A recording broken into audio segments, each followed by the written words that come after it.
سلامة أنا يهبلنا بيت السب حبار بانا زي حباري بانايو أبا حبار بانا نتجرز ملكته حدشتن أنا ونحبريتات كمدما هجراون أخبرون زيناتات كدسة يوم زيناتنا أنا بكل كبات إحنا channelنا سبسكرايب نمدلاتنا دما لايك شير بمقبار كتكات ولنا بخبر بمعدم نابك أندغندي نتبتات زينا زعلت كنسجر بقدام نتكندغندي نتبتات زينا سراويت تግራይን መሪሕነት ትግራይን ብብልጽግና ዝቀረበሎም ንኤርትራ ኑረር ዝብል ጻውዒት ብምንጻጎም አሰላልፋ ዞባ ቅየር ምኽንያት ኮይኑ ይክብል ሓደ ነበር መሻርክቲ አብይ ተዛሪቦም እቲ አብይ አሕመድ አብዋን ኩናት ትግራይ በሰራዊት ኤርትራ ዝተፈጸመ ቅትለትን ዕንወትን አተሓሳሲብዎ ነገዱ አንዳርጋቸው ናብ ኤርትራ ከም ዝላኾ አብ ውዕሎ ፓርላማ ዝተዛረበሉን ጻልጥ ሓስወት ክብል ምላሽ ዝሃበሉን ሚኒስተር ጉዳያት ወጻኢ ኢትዮጵያ ነበር ገዱ አንዳርጋቸው ንህልዊ ፖለቲካዊ ኩነታትን አሰላልፋን እዞባ ዝምልከት መብርሂ ሂብሎ ከነካፍለኩም ኢና بخالي حبريتا بالعلم مريحنا سرعة بلጽግና ዓለም ለኸ ተሓታትነት ክህሎን ኩናት ሕድሕድ ደው ክብልን ዘይሻራዊ ምርመራ ክግበርን ተጸዊዖም ብወገን በልጽግና በአዲስ አበባ ዝተዳለው አኼባ ዕርቂ ከም ዝተበተነ ተገሊጾም እቲ ብሕብረት አፍሪካ ኢጋድ ሊግ ዓረብን ሕብረት አውሮፓን ሕብራት መንግስታትን ዝምራሕን ብላዕለዋይ መዋልነት በልጽግና ዝተዳለውን አኼባ ከይተኻየደ ተበቲኑሎም ብሰንኪ ወራር ጽንታት ተመዛቢሎም ኣብ ዝኸፈአ ኩነታት ዝርከቡ ተመዛበልቲ ትግራይ 95 ሚእታዊ ማእኸላት ተመዛበልቲ ንሕፅረት ምግቢ ተቃሊዖም ከም ዘለው ሓደ መጽናዕቲ መላኺቶም حبار بانا أبز ساعات زي نايزيوم من كالو تقدست مبالتاتن ككافلكم يو مسانا زنحوم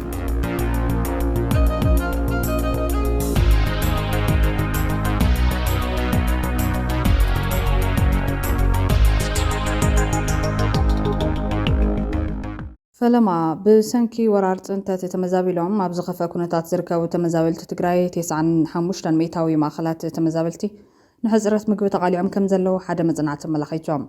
ኣብ ትግራይ ዝርከቡ 95 ሚእታዊ ዝኾኑ ማእኸላት ተመዛበልቲ ሕፅረት ምግቢ የጋጥሞም ከም ዘሎ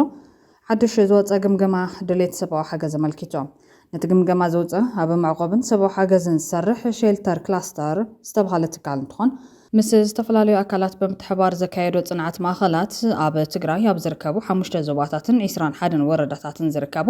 78 ማእኸላት ተመዛበልቲ ከም ዝገምገመ ኣፍሊጦም ካብቶም ጽንዓት ዝተገበረሎም ማእኸላት 84 ሚእታዊ ማለት እውን 67 ማእኸላት ናይ ሓባር ማእኸላት እንትኾኑ ብዋናነት ኣብያተ ትምህርትን ኣካላት ህዝባዊ ህንጻታትን ዘጠቃለሉ እዮም 14 ሚእታዊ ማለት እውን 11 ማእኸላት ድማ ዝተዳለው ወይ ድማ ዝተሰናደው ማእኸላት ተመዛበልቲ እንትኾኑ ቶም ዝተረፉ ድማ ኣብ ማሕበረሰብ ውሽጢ ከም ዝርከቡ ተገሊጹሎም ትግምገማ ኣዝዩ ድኹም ዝኾነ ሰብኣዊ ምላሽ ምህላው ዘመልክተ እንትኾኑ ሕፅረት ሓገዝ ምግቢ ዓብይ ክፍተት ኮይኑ ተረኺቡሎም ካብቶም ዝተዳሰሱ ማእኸላት 95 ሚእታዊ ዝኾኑ ሓገዝ ምግቢ ዝደሊ ህዝቢ እኳ እንተሃለዎ እውን ነቲ ድሌት ንምምላእ ዝቐርብ እታወት እኹል ከም ዘይኮነ ኣብቲ ዝተኻየደ መጽናዕቲ ተመላኺቶም ትካል ምግቢ ዓለም ብወገኑ ኣብ ኢትዮጵያ ሰብኣዊ ሓገዝ ንምቕጻል 182 ሚልዮን ዶላር ከም ዘድልዮ ኣፍሊጡሎም ትካል ምግቢ ዓለም ኣብ ቀጻሊ 6 ኣዋርሕ ኣብ ኢትዮጵያ ሰብኣዊ ሓገዛቱ ንምቕጻል 182 ሚልዮን ዶላር ከም ዘድልዮ ገሊጾም እቲ ትካል ኣብ ዝሒዝናይ ዘለና ዓመት ንኢትዮጵያ ዝገብሮ ሰብኣዊ ሓገዛት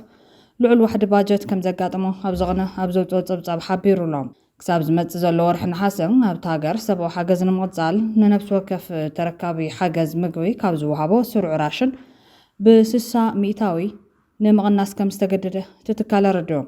ኣብቲ ሃገር ዘሎ ድሌት ሰብኣዊ ሓገዝ ልዑል ክኸውን ዝኸኣለሉ ምኽንያት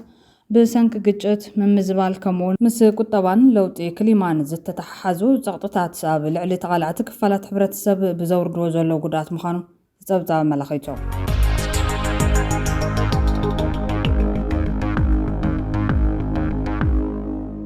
بخالي حبريتا سراويت تግራይን መሪሕነት ትግራይን ብብልጽግና ዝቀረበሎም ንኤርትራ ኑረር ዝብል ጻውዒት ብምንጻጎም አሰላልፋት ዞባ ቅየር ምኽንያት ኮይኑ ይክብል ሓደ ነበር መሻርክቲ አብይ ተዛሪቦም እቲ አብይ አሕመድ አብዋን ኩናት ትግራይ በሰራዊት ኤርትራ ዝተፈጸመ ቅትለትን ዕንወትን ተሓሳሲብዎ ነገዱ አንዳርጋቸው ናብ ኤርትራ ከም ዝላኾ ኣብ ውዕሎ ፓርላማ ዝተዛረበሉን ጻልጥ ሓሶት ክብል ምላሽ ዝሃበሉን ሚኒስተር ጉዳያት ወጻኢ ኢትዮጵያ ነበር ገዱ አንዳርጋቸው ንህልዊ ፖለቲካዊ ኩነታትን አሰላልፋን ዞባ ዝምልከት መብርሂ ይብሎ ቅድሚ ሕዚ ናብ ኤርትራ ኸይዱ ምስ ፕሬዝዳንት ኢሳያስ አፈወርቂ ከም ዝተራኸበን እቲ ዝተዘራረቡሉ ጉዳይ ግን ከምቲ ቀዳማይ ሚኒስተር አብይ ዝበሎ ኣብ እዋን ኩናት ትግራይ በሰራዊት ኤርትራ ዝተፈጸመ ቅትለትን ዕንወትን ተሓሳሲብዎ ዘይኮነስ ብኻሊእ ሽርክነታዊ ጉዳይ ኤርትራ በጽሑ ከም ዝነበረ ዝገለጸ ገዱ አንዳርጋቸው ኣብ ዝዋን ልዕሊ ኩሉ ንአብይ አሕመድ ሓደጋ ኮይንዎ ዘሎ ጽምዶ ይክብል ተሰሚዖም وعلى بريتوريا مستفرمة أبي أحمد نتقرأ حيزون يرترا كور يمدو نير وزبلة قدو عن دارقاتشو يخون مبار سراويت تقرأ يكون مرحلنا تقرأ يزوسر قوامقن سرعات بلتقنا كنت زالن حدش سلالفا خفتارن مخنيات مخانف ليدوم أبي زحلف سومنات كاب أزستي فانو حدا زخونة زمن كاسي حوحات نحيلتات فانو بحبار نمتفا كاب بلتقنا زغرب اللو تاوعيت ودعو مقبارو نلوت ملكع تغالسي وسان مخالو قاليتو نيريوم قدو عن دارقاتشو أبز حلفو رحلكاتي تنزربا أبي حمد سعيبو أبزرقخون ناب إيرترا زغدلو عند مخنيات زقالت ألون تحفهم تابع الويان زوسرنا يستوها هذا سرحيت بعوات سلزازمنا يو نين قاعد سبلنا ملختين بريزيدنت إسياس مبزح أكال سراويت مكلخال هاجر زغنا سمين أز مستطقعة تقبلهم نزقبر وكنكن بدحريد ما نمل سمت قاعد دلوك خون نزقبروا لنا حونة تاو دقاف نابز من منقصن إيرترا مسقانا مبزح حدا دقفتو يعني خون تبوز مدنا إثيوبيان إيرتران زي دليو ناي قدام حيلتات بفلاي دم عالم لخان تكالاتن ميديان مس قداي قهست سبا مسلات بستتحازة سفيح وفري كفيتهم لنا اللوم إذا دماوعي لحديرون خلنا سعوين كم تقلنا السلازغل تنقع كنقبر لنا زبل منبار بمؤمات نتابي حمد أبوان كنا تقرأي بسراويت إيرترا استفدت أما قتلتن عنوتنا التحساسيبو نقدوان درقاتشو نابي إيرترا ليخيو زبل حاسو تقالي عنيروم أي تقدوان درقاتشو حزي أو زكايرو قال محتت دحرسم مع بريتوريا أبي حمد مجمرتان حيلتات تقرأي زغرب اللوم حتو نيرترا نورر زبل منبارو زقالت أخوينهم يخون مبارزي بحيلتات تقرأي تقبال نتزين مركابو أبريهم ማነው ጥቃት ለመሰንዘር መጀመሪያ ያሰበው? የፕሪቶሪያን አግሪመንት ተከትሎ የትግራይ ኃይሎች የተጠየቁት የመጀመሪያው ጥያቄ ምንድነው? የአማራ ፋኖንና ኤርትራን ያበር ያላት የቀይ ባህርን ዳርቻ መቆጣጠር የምትፈልግ የወቅቱ የመካከለኛው ምስራቅ ሀያል ለመሆን ግብ ውስጥ እየገጠመች ያለች አገር አለች፣ አረብ ኤሚሬት የምትባል አገር። ስለዚህ ኤርትራ ላይ በጠላትነት እንዲሰለፍ ያደረገው የኢትዮጵያ ብሔራዊ ጥቅም ሳይሆን የአረብ ኤሚሬትስ ركب شعبيان بلتقنان بخحدة أبي أحمد تزازي مزول نسو مس إيرترا تفتر ذلو طري عساب من إثيوبيا سلا زدليا ويدما بهراو طقم إثيوبيا يكونن أبي أحمد تلقخو ينايتد عرب إمارات أبزوا قرن أفريكان كأيح بحرن نمفتام زفتور إكبل قليزو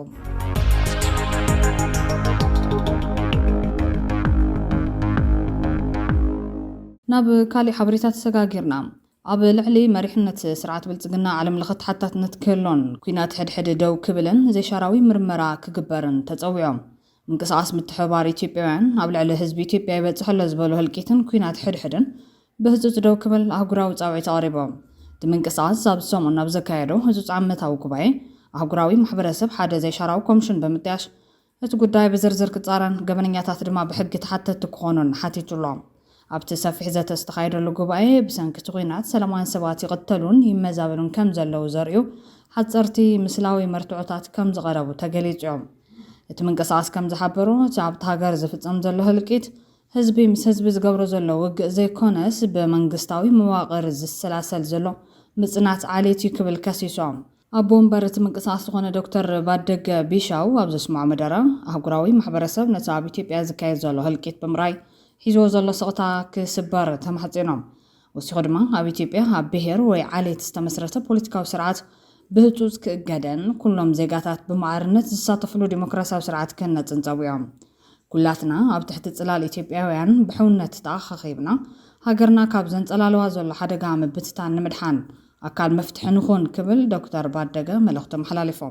أبزو قدايد هيبو كاوغن منقس إثيوبيا ستوهابا وقعو ملاش كم زيلا تتزبزاب يردام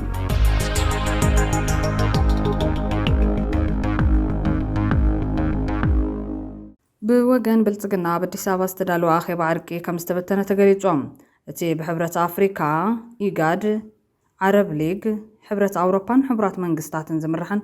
بالعلواي موالنت بلتقنا استدلوا آخر كي تخير تبتشنوا لهم تأخيبا منقسط السودان كساتف قادنيا بزي مخانو كي تخير تبتشنهم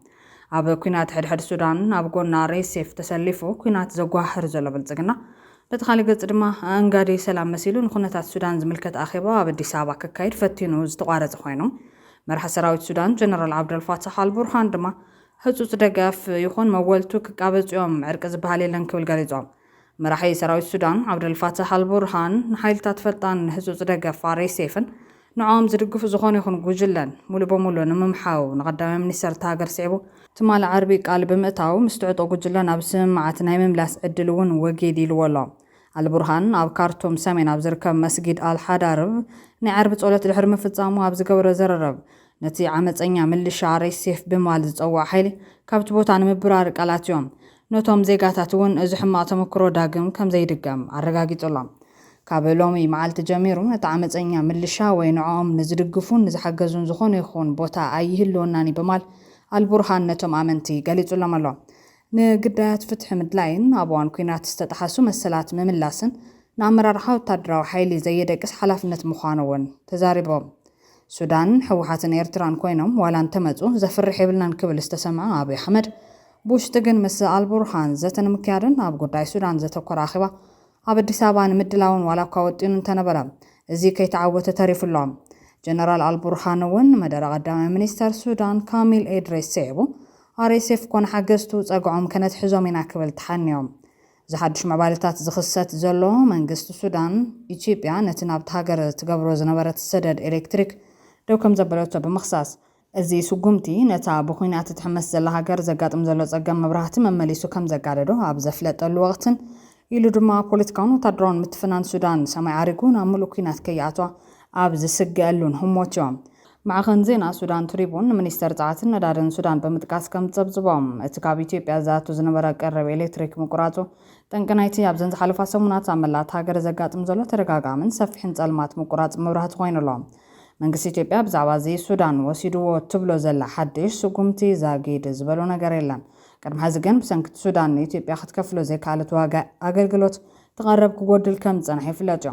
እቲ ብምድብ ሰራዊት ሱዳን ዝምራሕ መንግስቲ ንኢትዮጵያን ሕቡራት ኢማራት ዓረብን ነቶም አንጻሩ ዝዋግኡ ዘሎ ዕጡቓት ሓይልታት ዳዕመል ሰሪዒን ይድግፍ ኣለዋ ብምባል ብተደጋጋሚ ይኸስስ። እዚ ብወገን ሱዳን ዝቐርብ ዘሎ ክሲ ኣብ መንጎ ሱዳንን ኢትዮጵያን ፖለቲካውን ዲፕሎማስያውን ወጥሪ እናዓረገ ኣብ ዝመፀሉ ዘሎ እዋን እዩ። ይኹን እምበር እዚ ብወገን ኢትዮጵያ ተገይሩ ዝበሃል ዘሎ ምቁራጽ ኤሌክትሪክ ብቐንዱ ምስዚ ዲፕሎማስያዊ ወጥሪ ዝተኣሰር ፖለቲካዊ ውሳነ ድዩ ወይስ ብሰንኪ ዕዳን ምዕናው ትሕተ ቅርጽን ዝመጸ ቴክኒካዊ ጸገም ዛጊድ ብንጹር ኣይተፈለጠን።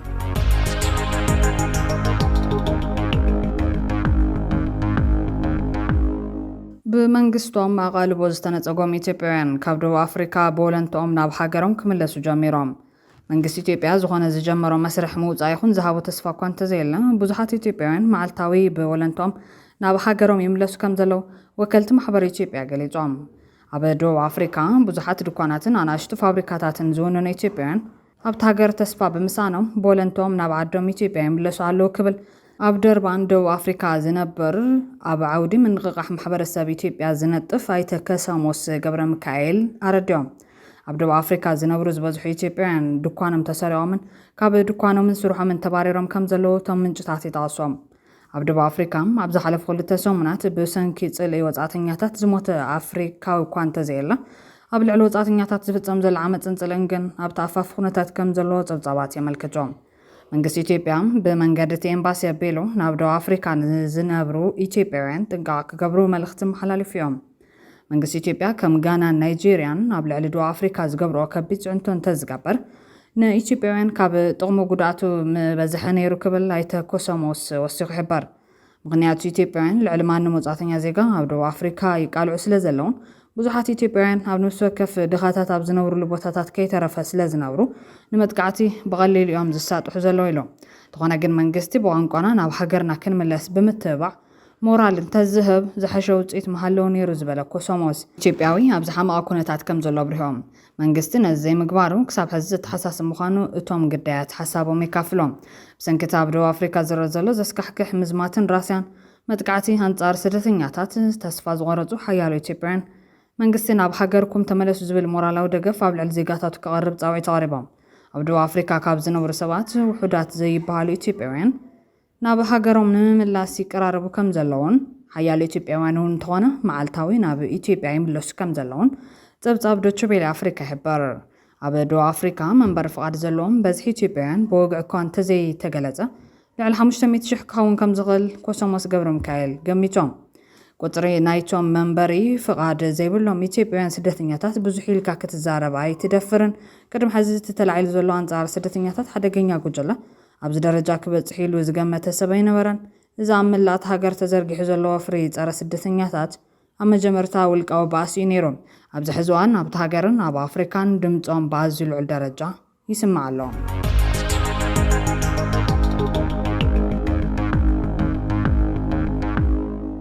ባህሬንን ኩዌትን ኣብ ልዕሊ ኢራን ንመጀመርታ ግዜ ቀጥታዊ መጥቃዕቲ ኣየር ኣካይደን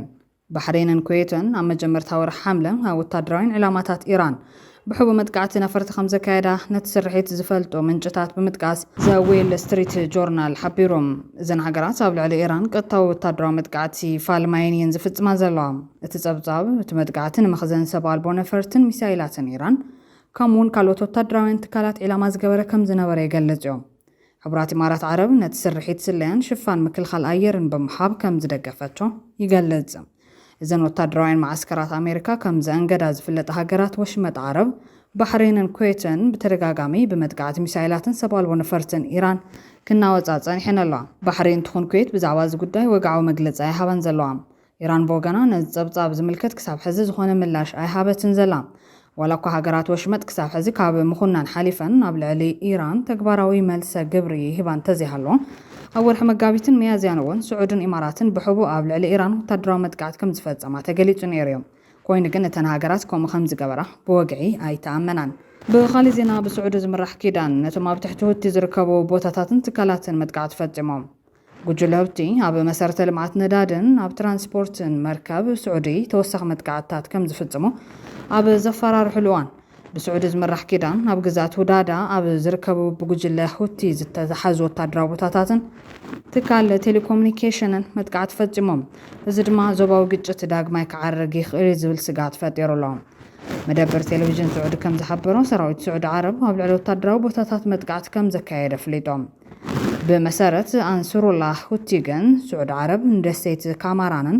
ትካላት ቴሌኮሙኒኬሽንን ከም ዘጥቅዑ ይገልጹሎም እዚ ኣብታ ስልታዊት ግዛት ሁደይዳ እዩ ተፈጺሞም ጋዜጠኛ አልጀዚራ ከም ዝሓበሮ ኣብ ባሕሪ ይኹን ኣብ ልዕሊ መሬት ንዝርከቡ ንብረታትን ሃፍትን ስዑዲ ብፍላይ ዝዓበየ ክቡር ሃፍቲ ዝኾነ ትካል ነዳዲ ኣራምኮ ዝዓለሙ ወታደራዊ ንጥፈታት ይካየደሎም ቀንዲ ዕላማ ምንጪ ኣታዊ ስዑድ ዓረብ ዝኾነ ኢንዳስትሪ ነዳዲ ምዃኑ እውን ዝፍለጥ እዮም ካብ ስዑድ ዓረብ 5 ሚልዮን በርሚል ነዳዲ ናብ ወጻኢ መዓልታዊ ከም ዝላኽ ጸብጻባት የመላኽቶም እዚ ድማ ብመሰረት ሓያለው ሓለፍቲ አንሱሩላህ ሁቲ ነቲ ውግእ ከስፍሕዎ ከም ዝደልዩ ዘሕለፍዎ መልእኽቲ እዩ ንሳቶም ተወሳኺ ንብረታት ዋንነት ስዑዲ ዝኾኑ ከጥቅዑ ይደልዩ እዮም እዚ ድማ ከበባ ብምስፋሕ ጥራሕ ዝውሰን ዘይኮነስ ከምቲ ካብ 2015 ክሳብ 2022 ዝነበረ ኣብ መንጎ ስዑድ ዓረብን የመንን ዝተኻየደ ናብ ሙሉእ ብሙሉእ ውግእ ክመርሕ ይኽእል እዮም ነቲ ብቁልጡፍ ዝዓርግ ዘሎ ወጥሪ ብመንገዲ ዘተን ዲፕሎማስያዊ ዕማማት ምእላይ እንተዘይተኻይሉ ታሪክ ክድገም ዝኸይድ ዘሎ ይመስል ክብሉ ተንተንቲ ይገልጹ ኣለዉ